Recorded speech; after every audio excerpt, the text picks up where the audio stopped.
My biggest struggle in my early 20s was believing I understood a concept or a certain philosophy that I subscribed to, but then consistently not living that way and not executing those beliefs and struggling and being depressed or disappointed in life. I wasn't living that way, and that's really frustrating. And the problem is that's all just ego. That's ego sneaking in the back door. I think we're all looking to find out from an egoic standpoint what our relevance is, who we're supposed to be, what the definition of joy and love is and purpose. I had certain beliefs and desires, and I wanted to be a certain type of person, but a lot of my thoughts were kind of, rooted in the ego, and when I say the ego, I don't necessarily mean arrogance. I just mean the part of your brain that says I, it's the thinker. And that part of your brain is very self-serving. It lives in a world of comparisons and time. And none of these things are helpful. It just kind of would consistently take me out of a positive place. The man I wanted to be, or the man I thought I should be, or, you're basing who you are and what you think you should be on who you'll be tomorrow and who you were yesterday. And as we go through life and experience trauma, we build walls, defense mechanisms, and eventually you adopt them so deeply, they are activated on a daily basis, you start thinking that's who you are. We are not our thoughts. We all have to realize that the things that go on in our brain is not our true identity. How do you create separation between the two? Stillness. It's not, the idea of doership is misleading. To think, well, what do I have to do to get where I want to be? Right, people want to chase it. You think the person you are is out there, or that you don't have to do anything. Everything you want and need is in here right now. You just have to stop. For me, the most effective tool I've adopted is just trying to stay present. When you're in the moment, the part of your brain that thinks in terms of time just gets quiet, kind of doesn't exist anymore. So a lot of my old hurdles have kind of become far more manageable by just staying present. Someone just kind of once said, shush. And it was in response to me having a bit of an over-analytical question. It really is about kind of stilling your brain noise, recognizing that the majority of the stuff you grapple with is just noise, and it reinvents, and it's cyclical, and it's not, it's not turning your back on something. It's not kind of quitting or giving up. It's kind of letting it kind of wash over you. And then the shush of it all is just kind of being able to cultivate the ability to be still and be present. And if you can do that, then circumstance becomes a little more inconsequential.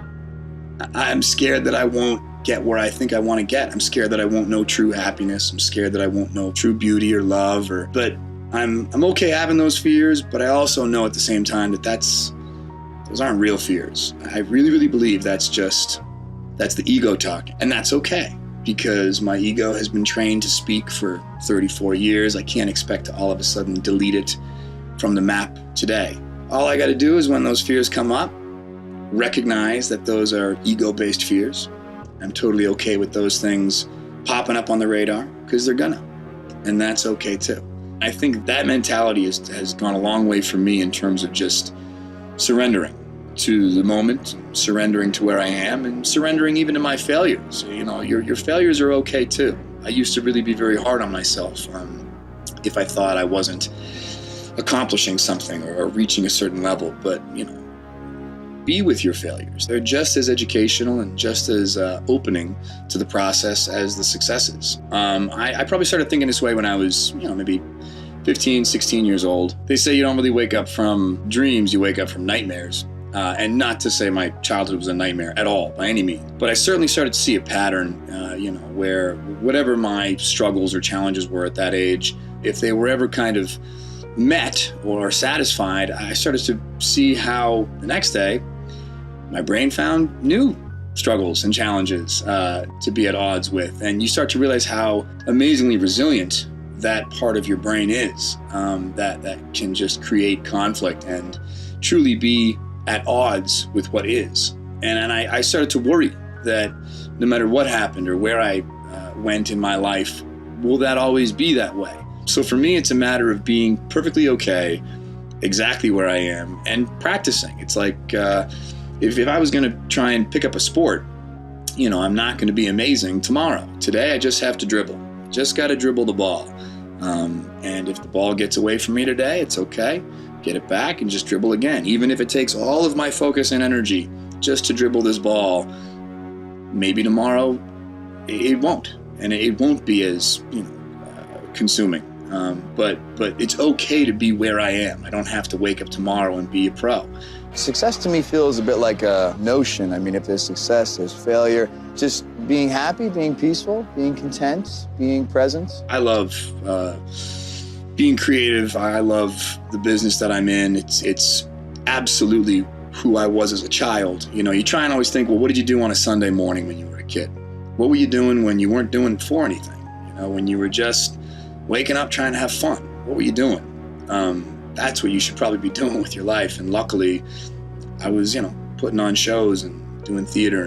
And so I'm very lucky in the sense that my profession is also something that is deeply connected to the part of my life when my brain wasn't so noisy and I wasn't fueled by ego or an accomplishment or this kind of story that we're trying to tell ourselves. I was just doing it because it felt fun.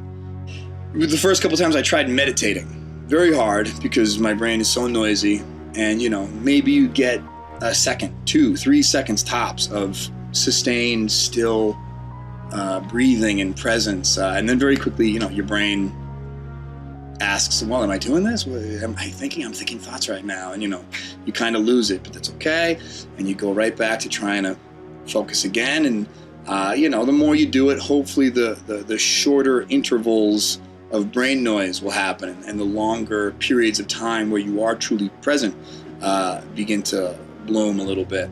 The place I'm trying to get to is something that the mind can't comprehend. It wants to, it really wants to, but it can't. It's different languages. It's just be present. Don't think about tomorrow. Don't think about the next minute. Just where are you right now? Don't miss right now. Be here now. And a nice sense of calm just kind of washes over. I think the thing that I'm looking for in life is just longer periods of blooming presence. Blooming presence. All you really have in life, I think, is just now, a series of nows. And I think when you can kind of surrender to that, you can't lose. But I felt pieces of it, and I know it's good, and I'm chasing it, and it's worth it. So whatever that is, I guess I'm working to kind of have longer moments of that. I think happiness is about trying to live in the moment and being present. A lot of our suffering, I think, comes from analyzing the past and worrying about the future and living in our mistakes as if that's who we are. But if you're able to be present and still those egoic thoughts, I think you can tap into happiness.